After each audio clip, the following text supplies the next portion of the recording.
माझं नाव रजनी आहे. माझ्या कुटुंबात फक्त मी आणि माझी आईच होतो. माझी आई शिक्षिका होती. मी माझ्या आई-वडिलांची एकुलती एक मुलगी होते.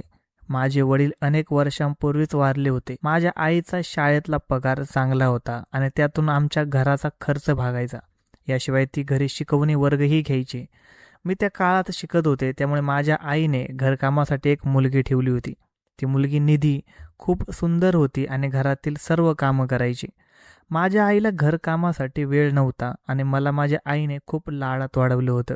लग्नाआधी मी घरातलं कोणतंही काम करायचे नाही. मी खूप शिकलेली आहे. जशी जशी मी मोठी झाले तशी माझ्या आईने माझ्यासाठी चांगलं नातं पाहून माझं लग्न लावून दिलं. पण लग्नाच्या 6 महिन्यानंतर माझी आई या जगातून निघून गेली.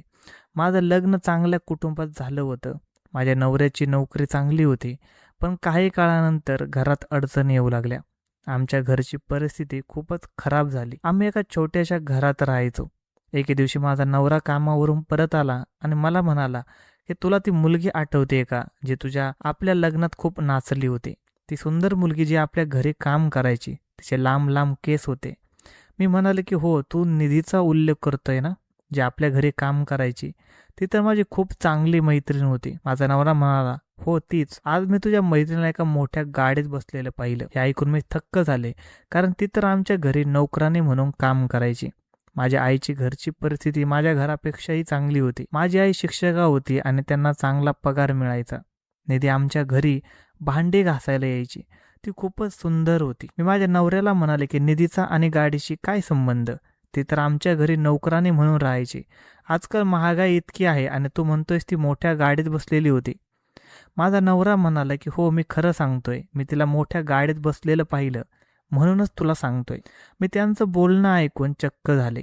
माझ्या नवऱ्याने सांगितलं की ती कदाचित याच परिसरात राहते. मी विचार केला की कदाचित तिने घर बदललं असेल. लग्नाआधी ती माझी खूप चांगली मैत्रीण होती. ती लहानपणापासून आमच्या घरी साफसफाईसाठी यायची. हळूहळू ती मोठी झाली आणि तिला घरातील सर्व काम नीट करता येऊ लागली. मी तिच्याबरोबर खूप खेळायचे. मला माहीत होतं की ती आमच्या घरी नोकरानी म्हणून काम करते, म्हणून कधी कधी मी तिला माझ्या जुन्या वस्तू द्यायचे. कधी कधी मला माझ्या परिस्थितीचा अभिमान वाटायचा आणि मी तिला अभिमानाने सांगायचे, मी तुला ती वस्तू दिली, ती वस्तू दिली. आपण दिलेल्या वस्तूंचा उल्लेख करणं चुकीचं आहे आणि कदाचित त्याची शिक्षा मला मिळाली होती. पण मी विचार केला की तिच्याशी जरा बोलून पाहावं आणि तिची परिस्थिती कशी बदलली ते जाणून घ्यावं.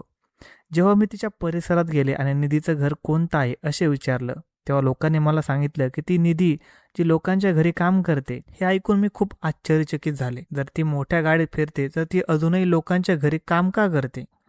कदाचित ती खूप समृद्ध लोकांच्या घरी काम करते, पण कितीही श्रीमंत लोकांच्या घरी काम केलं तरी कोणी इतके पैसे देत नाही की त्यातून मोठी गाडी विकत घेणार. मला याचं खूप आश्चर्य वाटलं की एक नोकरानीची मुली मालकीची गाडी आहे आणि माझा नवरा जो सरकारी नोकरी करतो त्याच्याकडे 2 वेळेचं जेवणही नीट उपलब्ध होत नाही. आमच्या घरात 4 मुलं होती आणि त्यांचा खर्च खूपच होता. मला तिच्याशी भेटायचं होतं, पण ती त्यावेळी घरी नव्हती. मी तिचं घर पाहिलं होतं. ज्या बाईशी मी तिच्याबद्दल विचारलं तिने मला सांगितलं की ती खूप विचित्र मुलगी आहे. ती तुझी कोण लागते? तुझे नातेवाईक आहे की मैत्रीण? तिने मला असं पाहिलं की जर मी सांगितलं की मी तिची नातेवाईक आहे तर ती म्हणेल की मग तूही विचित्रच आहेस. मी तिला सांगितले की ती माझी मैत्रीण आहे आणि लहानपणापासून आमच्या घरी काम करायची. ती म्हणाली की हो, ती लोकांच्या घरी काम करते, पण तिचं वागणं बोलणं खूप विचित्र आहे. तिच्याकडे खूप पैसे आलेत, पण कोण जाणे कुठून गमवते. इतके पैसे असूनही ती लोकांच्या घरी काम करते. ती बाई पुढे म्हणाली की मला तर वाटतं तुझी मैत्रीण कदाचित लोकांच्या घरी चोऱ्या करते, म्हणूनच तिच्याकडे इतके पैसे आले. मी तिला म्हणाले की तुम्ही कोणाबद्दल असं बोलू नये. मला अजूनही निधी काय करते काय नाही याची खात्री नव्हती. ती माझी मैत्रीण होती, त्यामुळे मला तिचा बचाव करणं भाग होतं. जर कोणी माझ्या मैत्रिणीची निंदा करत असेल तर मी त्यांना सांगू शकते की तुम्ही तिच्याबद्दल चुकीचं बोलत आहात. पण मला खरंच माहीत नव्हतं की ती नेमकं काय करते. 2 दिवसानंतर मी पुन्हा तिच्या घरी गेले. त्यावेळी ती मला घरीच भेटली. मला पाहून ती खूप आनंदी झाली आणि म्हणाली की मी तर तुला नेहमी आठवत राहते, पण तुला आता माझी आठवण कशी काय आली? मी म्हणले की असंच तुझी आठवण आली. तू कशी आहेस ते सांग. ती मला हसत खेळत म्हणाली की मी बरी आहे. ती पुढे म्हणाली की 7 वर्षानंतर तुला भेटले आहे. सांग काय चाललंय? मी म्हणाले की काय सांगू, मुलामुळे मी खूप व्यस्त आहे. माझी 4 मुलं आहेत, त्यामुळे नेहमी त्यांच्यात गुंतलेली असते. आज मोठ्या मुश्किलीने तुझ्यासाठी वेळ काढला. आज माझ्या नवऱ्याची सुट्टी होती, त्यामुळे मुलांना त्यांच्याकडे सोडून आले. मी पुढे म्हणले की मुलं खूप त्रास देतात म्हणून त्यांना घरी सोडलं आणि तुझ्याशी गप्पा मारायला आले. जेव्हा मी तिच्या घरात गेले तेव्हा तिच्या घराची परिस्थिती पाहून मी थक्क झाले. तिच्या घरात मोठी LED TV होती आणि कूलर होतं. मी म्हणलं की हे सगळं काय आहे? तुझं घर पाहून तर मी चक्कच झाले. मी ऐकलं होतं की अजूनही तू लोकांच्या घरी काम करते. मी खूप विचारपूर्वक बोलत होते, कारण मला वाटलं की निधीला माझ्या बोलण्याचा राग येऊ नये. कदाचित ती असा विचार करेल की मी तिची मैत्रीण असूनही तिच्या सुखी जीवनाचा हेवा करते किंवा तिच्या ऐशो आरामाबद्दल आनंदी नाही. मी फक्त एवढेच म्हणाले की तू अजूनही नोकरानी म्हणून काम करतेस ना, मग तुझ्याकडे इतके पैसे कुठून आले की तू एखाद्या श्रीमंत घरात काम करतेस काय? तेव्हा तिने मला तिची कहाणी सांगितली आणि मी ती ऐकून तर खूपच थक्क झाले. ती म्हणाली की मी फक्त एकाच घरात काम करते आणि माझ्या कमाईतूनच हे सगळं केलं आहे. निधी पुढे म्हणाले की तुझी आई खूप चांगली होती. मी तिला माझ्या आईसारखंच मानायचे. तिने मला नेहमी मुलीसारखं प्रेम दिलं. तुझ्या लग्नानंतर तुझी आई या जगातून गेली. तू माझ्या आयुष्यात व्यस्त झालीस, पण माझ्या आयुष्यात काहीच नव्हतं. तुला माहीत आहे मी लहानपणापासून अनाथ आहे. माझं कोणीच नाही. मी लोकांच्या घरी काम करत राहिले आणि मग मला एका खूप श्रीमंत घरात नोकरी मिळाली. ती एक मोठी हवेली आहे जिथे 4 भाऊ आणि त्यांची आई राहते. त्यांचे वडील अनेक वर्षांपूर्वी वारले, त्यामुळे घरात फक्त त्यांच्या आईचाच हुकूम चालतो. तिने आपल्या 4 मुलांचे लग्न तिच्या बहिणींच्या 4 मुलींशी लावून दिलं आणि सगळ्यात विचित्र गोष्ट म्हणजे त्या 4ही भावांना अजूनही मूल झालेलं नाही, कारण त्यांच्या आईने त्यांचं लग्न त्यांच्या मर्जीने केलं होतं. निधी पुढे म्हणाले की मी ज्या मालकीनबाईच्या घरी काम करते त्यांच्या मोठ्या बहिणीची इच्छा होती की तिच्या 4 मुलींचे लग्न तिच्या लहान बहिणीच्या मुलांशी व्हावे. ते खूप श्रीमंत आणि शिकलेले लोक आहेत. त्या 4ही सुना खूप शिकलेल्या आहेत. त्यांनी आपल्या बहिणीचं ऐकलं आणि तिच्या मुलींना आपल्या सुना बनवलं. पण त्या 4ही सुना इतक्या कुरूप आहेत की त्यांना पाहण्याची इच्छा होत नाही. त्या 4ही भावांना पाहिलं तर तू थक्क होशील. ते खूप देखणे आहेत आणि त्यांच्या बायका खूपच कुरूप. मी निधीला म्हणाले की असंही होतं का? ती म्हणाले हो, असं होतं. मालकीनबाईने त्यांच्या बहिणीला वचन दिलं होतं आणि त्यांच्या कुटुंबात वचनाला खूप महत्त्व आहे. म्हणून त्यांनी आपल्या बहिणीच्या 4 मुलींना आपल्या सून बनवलं आणि त्या सुनांना काहीच काम येत नाही, त्यांना जेवण बनवता येत नाही आणि त्यांच्यात काहीच बुद्धी सुद्धा नाही. त्या सगळ्या शिकलेल्या आहेत आणि त्यांच्याकडे डिग्री आहेत, पण त्यांना काहीच येत जात नाही. मी निधीला विचारलं की ते तुला जास्त पैसे देतात का? ती म्हणाली हो, ते मला महिन्याला 50,000 रुपये देतात. त्यांचं घर खूप मोठं आहे, त्यामुळे कामही खूप आहेत. इतक्या मोठ्या घराचं काम प्रत्येक नोकराने करायला तयार होत नाही. मी तिला म्हणाले की 50,000 रुपये महिना कमवतेस, तरी तू हे सगळं कसं काय केलंस? मला अजूनही निधीचं बोलणं समजत नव्हतं. ती म्हणाली की तू माझं रहस्य जाणून घ्यायला आली आहेस का? मी म्हणाले की हो, मला तुझ्याबद्दल जाणून घ्यायचं आहे. तू माझी मैत्रीण आहेस. मी तिला सांगितलं की माझा नवरा सरकारी नोकरी करतो, पण त्याची नोकरी खूप मोठी नाही. सरकारी नोकरीत फायदे असतात, पण तरीही आमचं घर नीट चालत नाही. खूप तंगी आहे. मुलांचा खर्च भागत नाही. एकीकडे त्यांचं खाणं पिणं आणि दुसरीकडे त्यांच्या शिक्षणाची चिंता. शाळेची आणि शिकवण्याची फी भरण्यात खूप अडचण येते. आयुष्यात आनंद नाही आणि सुकूनही नाही. निधी मला म्हणाले की तू इथून गेल्यावर तुझ्या आयुष्यात आनंद येईल आणि सुकूनही मिळेल. मी तिला म्हणाले की तुझ्या बोलण्याचा अर्थ काय? मला समजला नाही. ती म्हणाली की मी तुला नंतर समजावून सांगेल. आधी इकडे ये, मी तुला काही सांगते. तिने मला एका खोलीत नेलं. ती कदाचित तिची स्वतःची रूम होती. त्या खोलीत खूप चांगलं आणि महागडं फर्निचर होतं. तिथेही एक मोठी LED TV होती आणि एका बाजूला खूप सुंदर सोफे होते. खोलीची सजावट तिची सुंदरता वाढवत होती. तिच्या घरात सर्व प्रकारच्या सुविधा होत्या. मी तिची खोली आणि घर पाहून खूप आनंदी झाले. तिच्या खोलीत सर्व प्रकारच्या मौल्यवान वस्तू होत्या. कदाचित तिला अशा वस्तूंचा शौक होता. तिच्याकडे खूप मेकअपचं सामान होतं, जे पाहून मी थक्क झाले. जी मुलगी माझे जुने कपडे घालायची आणि माझं वापरलेलं मेकअप लावायची, तिच्याकडे आज इतकं सगळं मेकअप पाहून मी चक्क झाले. तिने मेकअप केलेला होता आणि ती खरंच खूप सुंदर दिसत होती.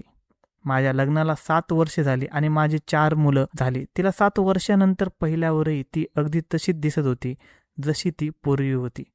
ज्या बायका माता होतात आणि गृहस्थी सांभाळतात त्यांची थोडी तब्येत व परिस्थिती खराब होते, पण ज्या बायकांना गृहस्थीची काळजी नसते त्यांच्यावर काहीच फरक पडत नाही. ती एक अल्बम घेऊन आली आणि म्हणाली की हे पहा, मग मी तुला बाकी सांगते. जेव्हा मी अल्बम उघडला तेव्हा पहिल्या फोटोत माझ्या पायाखालची जमीन सरकली. त्या फोटोत निधी एका माणसाबरोबर उभी होती, जो फारसा चांगला दिसत नव्हता. तो खूपच वयस्कर दिसत होता. मी निधीला म्हणाला की निधी, तुझं लग्न झालं आहे का? तुझा नवरा कुठे आहे? कदाचित तो कामावर गेला आहे. तिने माझ्या प्रश्नाचं उत्तर नाही म्हणली आणि फक्त हसली. पण जेव्हा मी अल्बम पुढे पाहिला तेव्हा माझ्या पायाखालची जमीन सरकली. दुसऱ्या फोटोत निधी दुसऱ्या माणसासोबत उभी होती. त्याच्याप्रमाणे तिसऱ्या फोटोत ती तिसऱ्या माणसाप्रमाणे आणि चौथ्या फोटोत ती चौथ्या माणसासमोर होती. तो जो चौथा माणूस खूप तरुण होता. प्रत्येक फोटोत निधी एका वेगळ्या माणसासोबत होती. मी निधीला म्हणलं की निधी हे सगळं काय आहे? मी खूपच हैराण झाले होते कारण ती माझ्या बोलण्यावर हसत होती. मी तिला म्हणाले की तू का हसतेस? मला काही समजत नाही. मी यावर हसावं की तुला आणखी काही विचारू? सांग हे कसं शक्य आहे? तू एकाच वेळी 4 माणसांशी कसं लग्न करू शकतेस? ती म्हणली की मी खूपच चतुर आहे. या जगात फक्त 2च प्रकारचे लोक यशस्वी होतात. एक ते जे खानदानी श्रीमंत असतात आणि दुसरे ते जे आपल्या चतुराईने आपलं काम करून घेतात. मी तिला म्हणाले की तू खूप गोल गोल बोलतेस. सगळं लवकर सांग म्हणजे मला समजेल. पण ती सस्पेन्सवर सस्पेन्स तयारच करत होती. ती म्हणाली की तू इतक्या दिवसांनी माझ्या घरी आले आहेस. बस मी तुझ्यासाठी खाण्याचं काहीतरी आणते आणि मग खाताना तुला सगळं काही सांगते. मी म्हणाले की नाही, मला आत्ताच सगळं सांग. मला आत्ता सहन होत नाहीये. ती माझ्या बोलण्यावर हसली आणि स्वयंपाकघरात गेली. थोड्या वेळाने ती परत आली आणि खाण्याचं सामान घेऊन आली. ते पाहून माझे तर होशच उडाले. तिने चहासोबत पिझ्झा, नमकीन, बिस्किट, फळ, सुकामेवा आणि न जाणे काय काय आणलं होतं. मी तिला म्हणाले की हे सगळं काय आहे? मी इतकं सगळं खाऊ शकत नाही. ती म्हणाली की जितकं खाता येईल तितकं खा. तू इतक्या दिवसांनी माझ्या घरी आले आहेस. आता पुन्हा कधी येशील की नाही माहीत नाही आणि खाताना मी तुला माझी सगळी कहाणी सांगेल. मी म्हणाले की ठीक आहे, सांग. मी खायला सुरुवात केली आणि तिच्याकडे पाहू लागले. तशी ती म्हणाली की जी 4 माणसं तू फोटोत पाहिलीस त्यांच्याशी मी खरंच लग्न केलं आहे आणि या गोष्टीला 5 महिने झालेत. त्यांच्या बायकांना याबद्दल काहीच माहीत नाही आणि या 4ही भावांना आपापसात माहिती नाही की मी त्यांच्याशी लग्न केलं आहे. प्रत्येक जण मला आपली बायको समजतो. त्यांना त्यांच्या बायकापासून मूल होत नाही म्हणून मी त्यांनी माझ्याशी मुलांसाठी लग्न केलं आहे. मी त्यांना खूप कष्टाने पटवलं. तुला माहीत आहे की मी किती सुंदर आहे. माझ्यावर कोणीही सहज फिदा होतो. पण या सगळ्यांना माझ्या जाळ्यात अडकवण्यासाठी मला खूप मेहनत करावी लागली. ती पुढे म्हणाली की काहींना माझी सुंदरता आवडली म्हणून मी त्यांना माझ्या सौंदर्याच्या जाळ्यात अडकवलं. काहींना मुलाची हौस होती म्हणून मी त्यांना मुलाचं लालच दाखवून पटवलं. मी त्यांना समजावलं की मुलांशिवाय खानदानाचं नाव पुढे जाणार नाही. तिसऱ्या नंबरचा भाऊ खूपच हुशार होता. त्याने मला सांगितले की लग्न झाल्यावर मूल होईल आणि मग तो मला घटस्फोट देईल कारण त्याला फक्त मूल हवं होतं. त्याने सांगितले की तो मुलाला त्याच्या बायकोचा समजेल. मी म्हणाले की ठीक आहे, मला मान्य आहे. आणि चौथा भाऊ त्याच्या तरुणपणाची सुरुवात झाली होती. तो माझ्यावर आधीपासूनच फिदा होता आणि मजेदार गोष्ट म्हणजे ते 4ही भाऊ एकाच घरात राहतात. मी या चौघांशीही लग्न केलं आहे आणि ही लग्न फक्त करारावर झाली. ज्यांना मूल हवं होतं त्याला मूल दिलं. ज्याला माझी सुंदरता आवडली त्याने आपली इच्छा पूर्ण केली आणि जो चौथा भाऊ होता तो तर मला सोडायला तयार नाही. तो म्हणतो की मी तुझ्यासोबत कायम राहीन. निधी हे सांगून हसली. मी तिला म्हणाले की निधी तू असं कसं करू शकतेस? तू लोकांना फसवतेस, हे तर चुकीचं आहे. की तू मला खोटं सांगतेस. असं होणं शक्यच नाही. एक बाई एकाच वेळी 4 माणसांना कशी फसवू शकते? ती मला म्हणाली की मला माहित आहे तुला माझ्या बोलण्यावर सहज विश्वास बसणार नाही. मी तिला म्हणाले की या 4ही भावांना आपापसात माहित नाही की तू एकच मुलगी आहेस. ती म्हणाली की आतापर्यंत या चौघांपैकी कोणालाच याबद्दल काही माहित नाही. मी तिला विचारलं की तू हे सगळं करून काय साधणार आहेस? ती म्हणाली की मी कोणाला फसवत नाहीये. तू माझी पूर्ण कहाणी ऐकलीस तर तुला सगळं काही समजेल. मी मनात विचार करू लागले की ही पूर्ण कहाणी काय असू शकते? ही बाई जे काही करत आहे ते पूर्णपणे चुकीचं आहे आणि कोणत्याही प्रकारे योग्य होऊ शकत नाही. ती मला पुढे काय सांगणार आहे, पण ती पूर्ण कहाणी सांगण्याआधीच तिला कोणाचा तरी फोन आला आणि ती त्याच्याशी बोलण्यात व्यस्त झाली. ती 1 तास फोनवर बोलत होती. मी तिथे बसून इकडे तिकडे पाहत होते. मला आता घरी परत जायचं होतं कारण मला खूप उशीर झाला होता. तिने फोन ठेवल्यावर मी तिला म्हणाले की आता मला जावं लागेल. ती म्हणाली की तू माझी पूर्ण कहाणी ऐकून जा. मी तिला म्हणाले की पुन्हा कधी ऐकेन? माझा नवरा खूप रागवणार आहे. मला आधीच खूप भीती वाटत होती. शिवाय मी मुलांना त्याच्याकडे सोडून आले होते. मुलं त्यांना खूप त्रास देत असतील.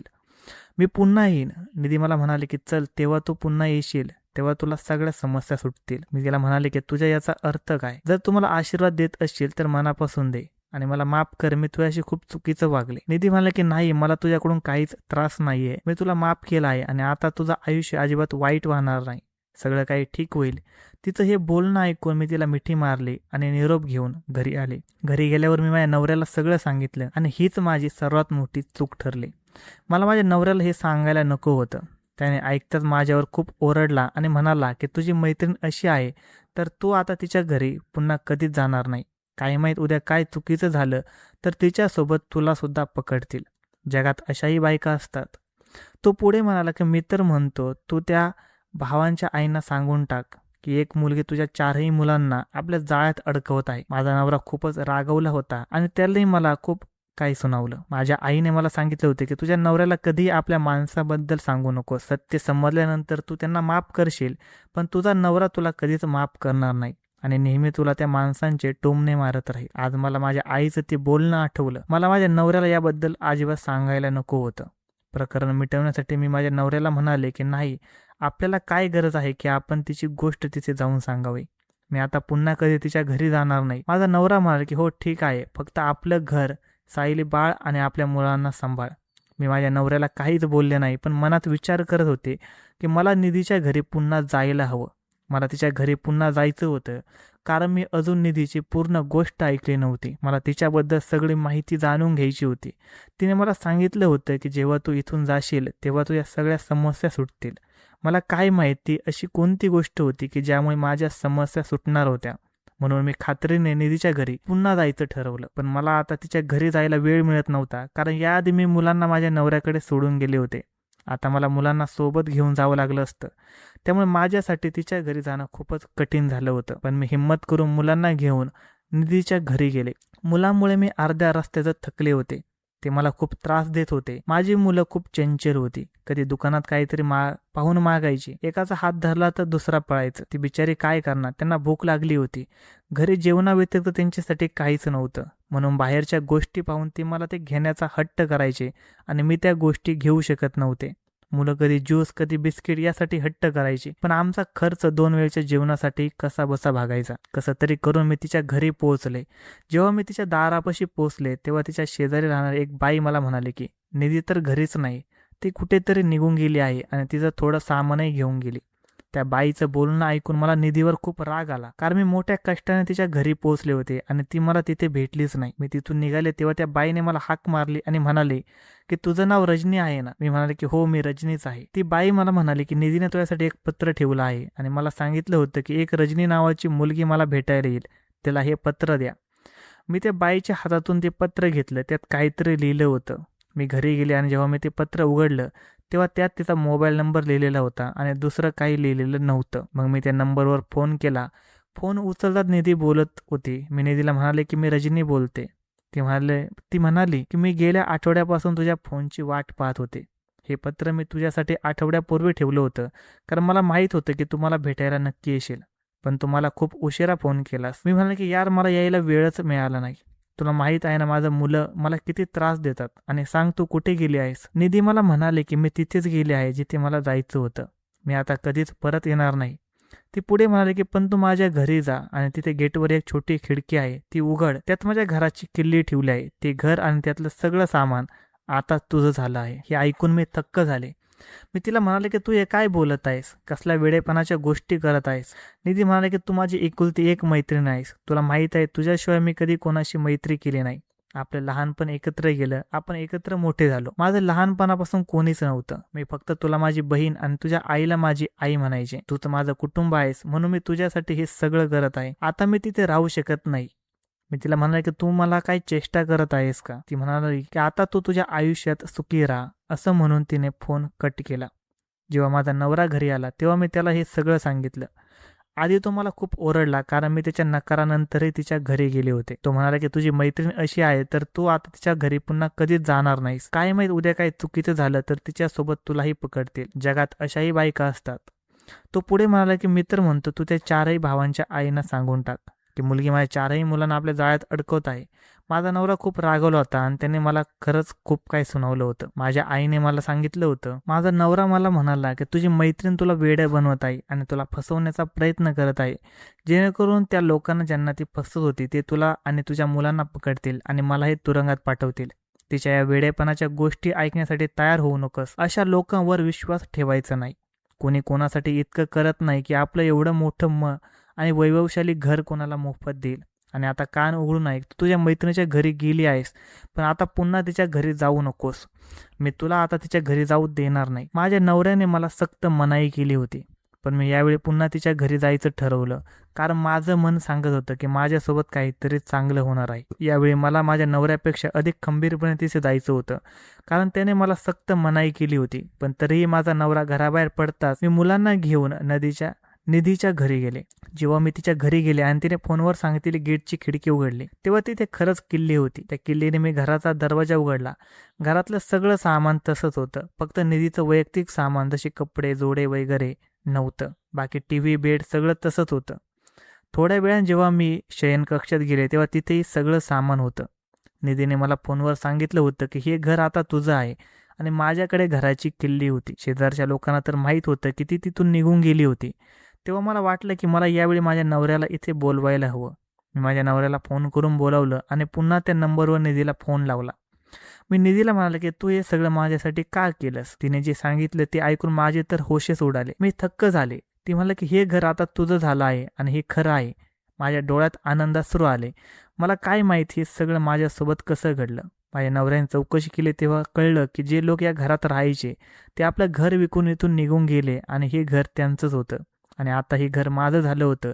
जेव्हा मी निधीच्या शयनकक्षात गेले तेव्हा मला फक्त सामानच नाही तर बेडवर घराची कागदपत्र ठेवलेले दिसली आणि हे घर आता माझ्याच नावावर झालं होतं.